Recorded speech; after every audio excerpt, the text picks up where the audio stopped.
Hello po. Kumusta po mga subscribers, kapwa YouTubers, mga viewers, sa lahat-lahat po, mga kasamahan ko po sa tinatakpan ko po mukha ko. Kasi may pakman masyadong ilaw.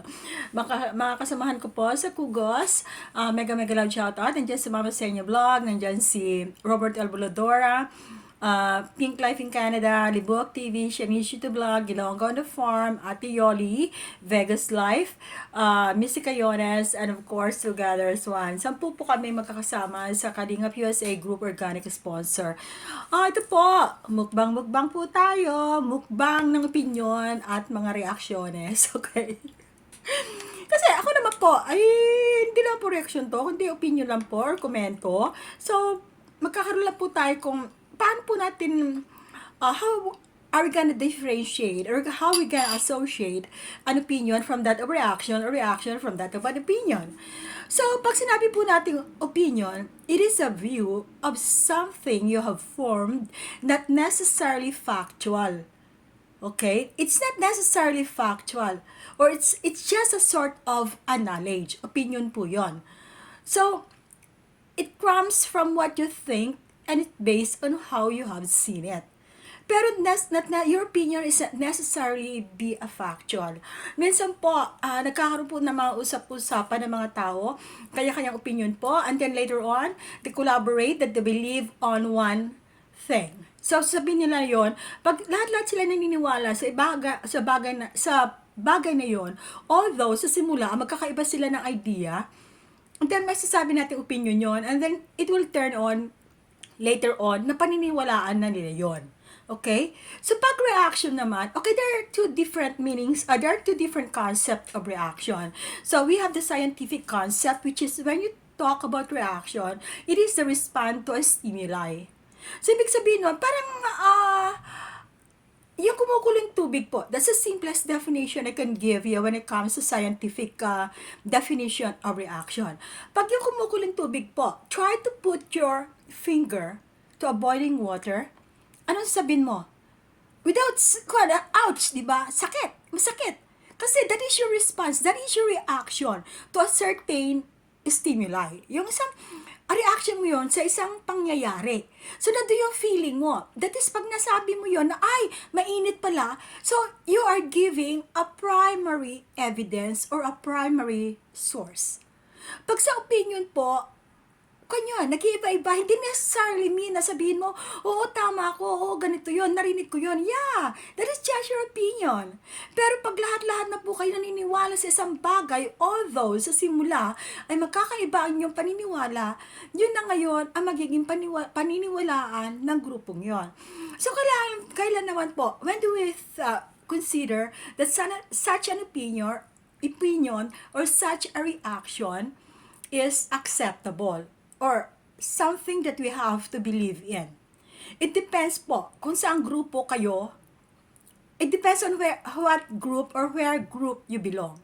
Kasi kahit alam mong tama ka, even you're going to have that scientific reaction, di ba? Na sinabi mong, oo, yung kumukulong tubig, pag nilagay mo yung daliri mo, mapapaso ka, your first reaction is, aray, di ba? Kasi, yun naramdaman mo yun eh. Pero, pag yung mga iba, hindi naman sila, halimbawa sabihin, arte lang yan, di ba? So, lahat sila, halimbawa, pag nagsabi na arte mo lang yun, so, wala maniniwala sa'yo, even though you have a primary source, you have a primary reaction. Pag sinabi po natin primary, yung mismong taong yon ang nakaranas, o kaya yung mismong taong yon ang nakakita. Magiging secondary kasi there are two kinds of sources, primary and secondary. Pag sinabi natin primary source, yung mismong taong yon ang nakakaalam o kaya pinanggalingan ng salita. Pero pag sinabi natin secondary reaction, halimbawa po, gumawa kayo ng survey, di ba? So, mag-distribute po kayo ng mga questionnaires and everything. Okay, so yung mga nag-respond po yun, nagaling po sa kanila, those are your primary sources. But it does not necessarily mean that those primary information are factual. So, pwede rin nilang maging opinion po yon. Not unless you're going to conduct a scientific study. We know what science means. It's based on experimentation, observation to prove something, di ba? So, if it's just a hypothesis or a theory, although it is where science will have to start, you must have a hypothesis, you're going to have an observation and everything, then evaluation, di ba, analysis. So that is the time that you can say it is a scientific study or opinion. So, pag sinabi naman nating opinion, di ba, yung opinion, as I said, it's not necessarily true. It is what you believe. So, minsan, pag sinasabi natin, it is what you believe. So, yun paniniwala mo, yun pero hindi nangangahulugan na tama ang paniniwala mo. Opinion mo lang yun. Pero pag sinabi natin reaction, paano tayo gagawa ng reaction? Actually, there are many factors we have to consider when you wanted to make a reaction. Unang-una po, sabihin ko lang po sa inyo, I'm not an expert of this. I'm just sharing what I learned and what I taught nung nasa school pa ako. So, I just wanted to share it with you guys. Pero, hindi ko sinasabi na paniwalaan nyo or i-appreciate ko naman kung maniniwala kayo sa sabihin ko. I'm just sharing it with you. So, it's hard to say, take it or leave it. But, it's like that. Di ba? Marami pong factors pag sinabi po nating reaction. Okay, so there are two kinds. It's just a reaction based on what you observe or reaction based on what you have felt. Parang ngayon scientific reaction. Nandun yun Kahit anong gawin nila sa'yo, pag napaso ang kamay mo, dahil you have to respond from a certain incident or you have to respond to a certain stimuli, that is an explanation of scientific reaction. Pero folks, pag sinabi po natin another type of reaction based from what you have seen, based from what you observe, but you haven't tried it or you haven't experienced it by yourself, so we can just say it is an observation or it might come as your opinion. Ganun po yun. So, there are two kinds of reaction, as we always say. We have the positive and the negative reaction. Paano po tayo gagawa ng reaction? Depende po kung ano ang takbo ng puso at utak po ninyo. Kung gusto niyo matulungan, yung taong gagawa niyo na reaction, you have to give a positive reaction. Although mali po yung ginawa, although you don't believe on what the person had said, pwede mo sabihin naman in other ways, such as, yeah, ang ganda ng ginawa mo. Pero palagay ko, mas maganda kung ganitong gagawin natin. Diba? That's a positive reaction. And at the same time, an encouragement. Kasi minsan, okay, parang lang yun hindi ko pa sinasabi ko ano yung i-observe natin. So, pag negative ang reaction naman, ano sasabihin mo? Kapangit-pangit naman yung ginawa mo. Wala naman katorya-torya yung kwento. Diba? So, always think about the feeling of the person you're trying to give a reaction. Pero ito ang isang bagay. Ano ba ang ginagawa natin na reaction? Is it the person who did the reaction? Or is it the person who's involved on what you are giving the reaction? Or it is the product itself? Para pong itong kinakain ko po ngayon, what will be my opinion about it? Sasabihin ko masarap. Masarap ang soup. Kahit anong kainin ko, masarap po dahil di naman ako nagluluto Basta hindi ko luto, masarap. Diba? So my reaction, it's good. Sabihin ko lang, so if I have my opinion is good, the reaction is good, I love it. But if I have to give a reaction about the soup I'm having right now as my dinner, so I will only limit myself on this kind of soup. Sasabihin ko, bakit masarap ang soup na to? Kasi yung wonton ay, although it is crispy, yung kanyang wrapper, pero once you gonna eat it, it is juicy. So, yun. Sabihin ko, bakit sabihin ko juicy? Tumutuli Yung sabaw. Nalalasahan mo. So, if my purpose is just to give a reaction, the food I'm eating, I will limit myself on this soup. Diba? Hindi ko na sasabihin sa inyo, o kaya pwede rin mga side bit yun. Hindi ko na sasabihin sa inyo, saan ko pabili ito? Saan ba ganun-ganon, diba? Kasi, not unless you're going to kaya nga magkakaroon tayo dapat ng whatever you do, you always have the scope and the limitation of whatever you're gonna say. or whatever you're gonna write. So when we say, it's just like a research, whatever we do, we always have to conduct a research. Ano po? So, ganito po yun. So, halimbawa, pag sinabi mong scope and delimitation, ano ba talaga? Hanggang saan ba talaga ang dapat mong sabihin? Ano ba talaga ang gusto mong i-share? Ako gusto ko lang i-share sa inyo ang lasa ng soup na to, di ba? So, that's the scope. Ano ang limitation ko? Hindi ko na po pakikialaman kung sino, or kaya kung kanino ko binili to. That is the limitation. Okay, so it's just like in a study or whatever reaction we have to make. We have to consider the scope of our reaction and the limitation of our reaction. Kung ang reaction na lang natin ay tungkol sa isang bagay, halimbawa na lang, isang bagay na, ano bang pwede kong sabihin? Sabihin nyo, okay, kung ang gusto yung reaction, halimbawa na lang, ay tungkol dun sa isang bahay, di ba? So, yun, sabihan mo lang, yung bahay na to, ganito, limang kwarto, ganon. Pero, huwag mo nang pakikialaman kung sino yung gumawa ng bahay. O kaya, ang ibang reaction naman, it's just like me. I always tell this to my students. Kasi minsan, napaparoon ako ng statistical analysis, o kaya minsan, magkakaroon sila ng analytic reaction, ganon. So, they always have the scope and limitation of the reaction they're going to submit. Okay?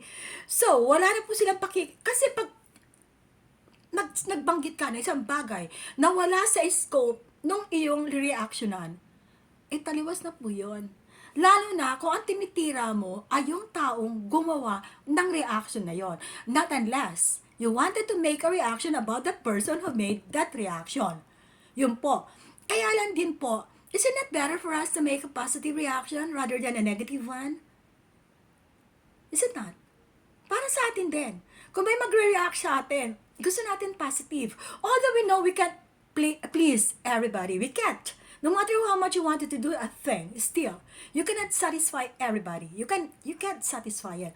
But once you have satisfied majority of your audience or majority of your viewers, you won. Di po ba? Kasi palagi, yun na lang, palagi isipin natin. We can't please or satisfy everybody. But if 51% and above were satisfied on what you have done or what you have did, you won. You got it. Di po ba? So, pag sinabi, okay, sunod tayo sa reaction, no? Positive and negative. Pag negative reaction naman binigay mo, although the reaction is still a reaction regardless if it's negative or regardless if it is positive. But it's still, consider it. Think about it. Or feel about it. Kung ikaw ang nakabasa dun sa ginawa mong negative reaction, o kaya halimbawa yung ginawa mo ay para sa'yo, what will you feel? Not unless you're gonna say, okay, that will be my inspiration that I have to do better. Di ba?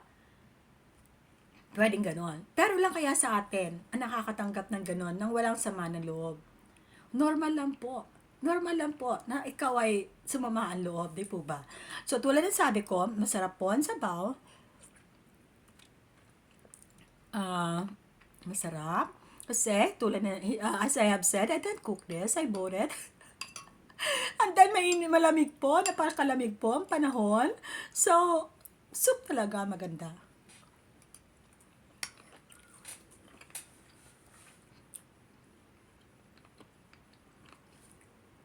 Tuloy ang sabi ko, my scope o my reaction, my mukbang is about the soup.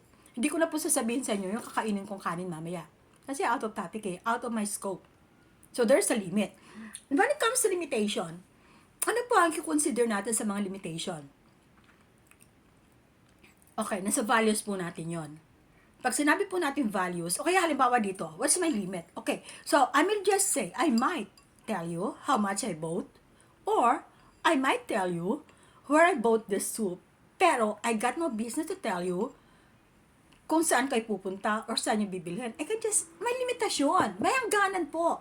May hangganan. Kahit anong bagay na gagawin natin, talagang may limitasyon po. When it comes to limitation, you know it. You know where to stop. You know where to stop. Or when you say something, you should always consider where to stop. Okay? So yun po. So, another thing is, pag nagsabi po tayo ng negative reaction, ang dami-dami pong mga paraan para po magbigay ng reaction kahit hindi po natin gusto yon. So, it's just like my case, okay? So, I'm sorry, I'm just giving you my primary source, the thing that I have experienced. Hindi po ako gagamit ng secondary sources because I want to be not just factual, but I want to have the timeliness of what I'm gonna tell you. So, hindi lahat na, yung opinion ko, hindi rin kagaya ng opinion ng mga estudyante ko, di ba? But, I respect their opinion. So, if I have to ask them to make a reaction or an statistical analysis of a study, kahit sinabi nating statistical analysis yon that they should be governed with numbers, with data, and everything, still, yung pag-analyze po nila ay opinion po nila yon. So kahit sabihin mo na lang, nananalo, 51% prefer that this store should be opened, di ba? Pero, sasabihin mo naman, maganda nga, pero sino kaya mga customers? Okay? So, there is yung palaging sino kaya, di ba? Pero kung ang gusto mo lang i-prove talaga na marami ang taong gustong buksan ang store na yon, yun lang, i-prove mo. Pero kung sasabihin nila sa'yo, kasi that's your limitation. Your limitation is just to conduct a survey if people wanted to open that kind of business in their locality, di ba? Yun lang ang katanungan, hanggang dun lang. Pero wala ka ng business, sabihin mo kung sino yung mga tao, ano mahanap buhay ng mga taong yun. Not unless you are going to specify in your the scope and the limitation. Sa scope mo, lalagay mo doon, okay, kailangan malaman natin kung payag ang mga tao magpatayo ng business na to at kailangan paano nila masusuportahan ang business na yon. So nagkaroon ko na panibagong idea kung paano nila masusuportahan ang business na yon. So that is where the occupation, the income of the family that lives in that area will come in. Pero kung ang scope mo lang ay kung gusto ng mga taong bayan na magkaroon ng business na yon, so that's it. Wala ka na pakailangan kung sino mga katira doon kasi that's not within the scope of your study. So sometimes, okay, I let them analyze the data. So, although I have to give them the same data, still they have different analysis of the data.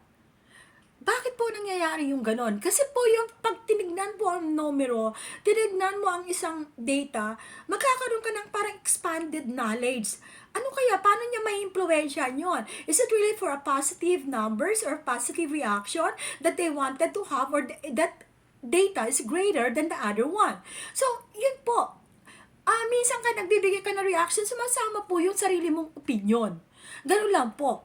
Pero we don't have the right to insist your opinion or we don't have the right to tell them to believe how you reacted. Nasa viewers na po yun. Nasa tatanggap na po ng data o kaya experiment kung paano nila gagawin yon. Kung kahit yung mga taong yon, ayaw nila, kung yung big boss ay nagustuhan, panalo ka pa rin kasi yung big boss ang mag-approve.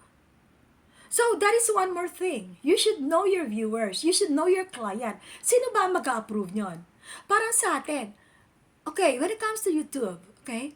So, we have to ask ourselves, do they like it? Sabi po mga baguhan, okay, para paling kaming mga para-paro lumilipad, hindi namin alam kung saan kami dadapo. Because we are still on the stage of knowing the ins and outs of YouTube. Diba? So, okay, totoo yun. Pag nakikita namin yung mga previous vlogs namin, minsan nakakatawa, diba? Parang nga sa mama sa inyo, sabi niya sa akin, Evelyn, ba naman pati yung butas ng kalye na vlog mo? Sabi ko naman, gusto kong maging natural eh. Hindi ko na na-edit yun. Di ba? Ayoko na re-edit yun kasi gusto ko natural ang dating eh. That is my opinion, di ba? Pero, iba naman yung reaction ni Mama Senya. Pero, kami dalawa nagtawanan lang. Kasi, ganun lang yun eh. So, my opinion is, okay, tama lang yan, parang natural ang dating. Ang reaction naman ni Mama Senya, sabi niya, Evelyn, bakit naman pati yung butas ng kalye, sinama mo sa vlog mo? That was her reaction. Ang opinion ko naman, okay lang yun, para makita nila natural.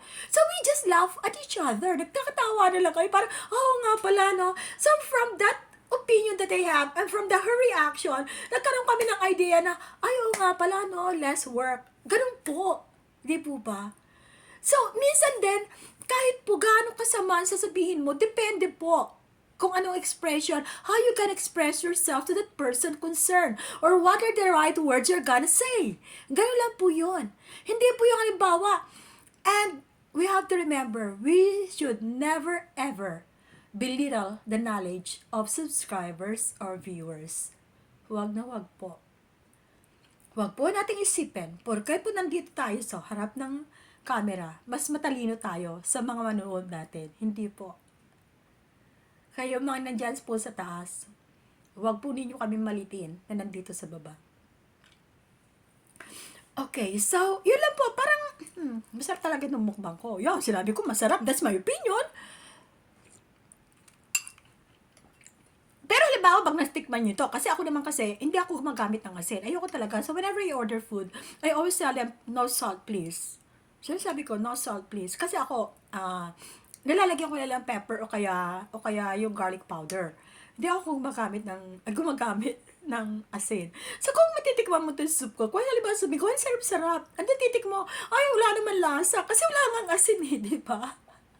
Iba yung panlasa ko sa panlasa mo. So, ganun yun. Kanya-kanyang opinion yun. Kanya-kanyang lasa. Kanya-kanyang reaction. Pag sinabi ko, sarap-sarap naman, sabihin, ay, pakla-pakla nga eh. Yun ang reaction, di ba?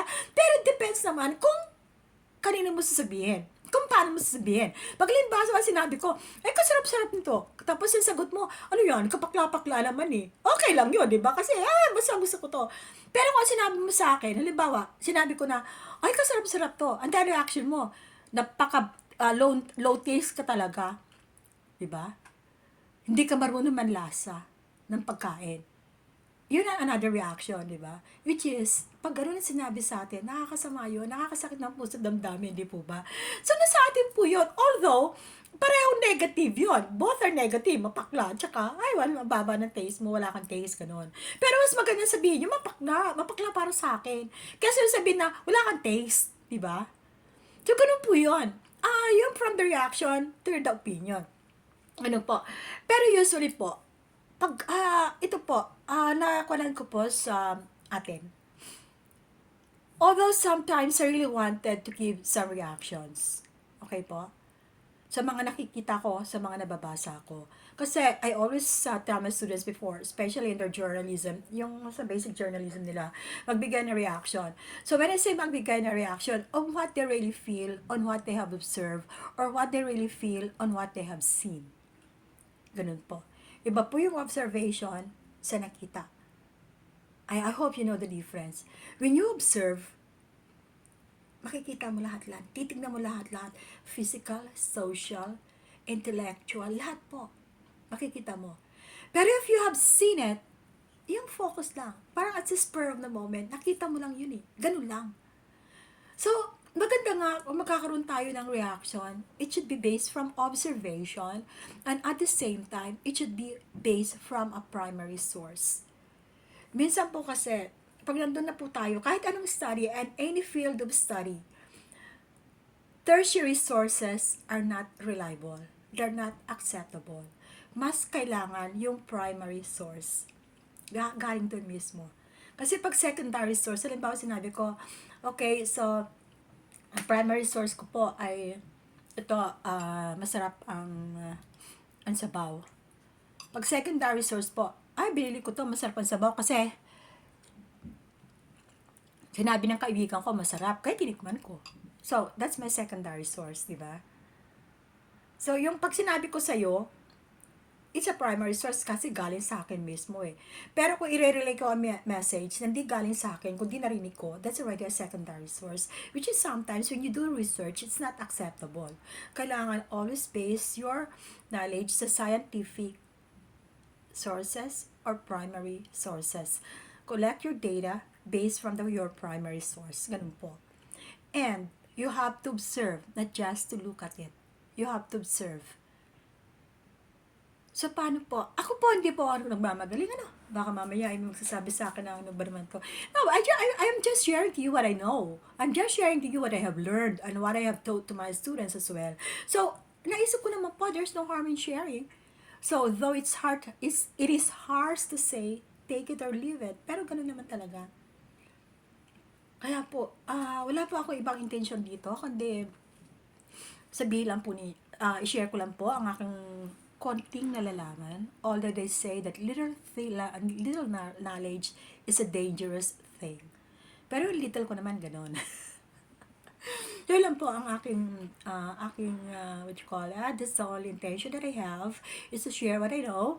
And just to clarify some instances, kung mayroon po kayong, if you need some clarification for my viewers, for those who gonna watch this video, if you have clarification, just feel free to leave message in my channel.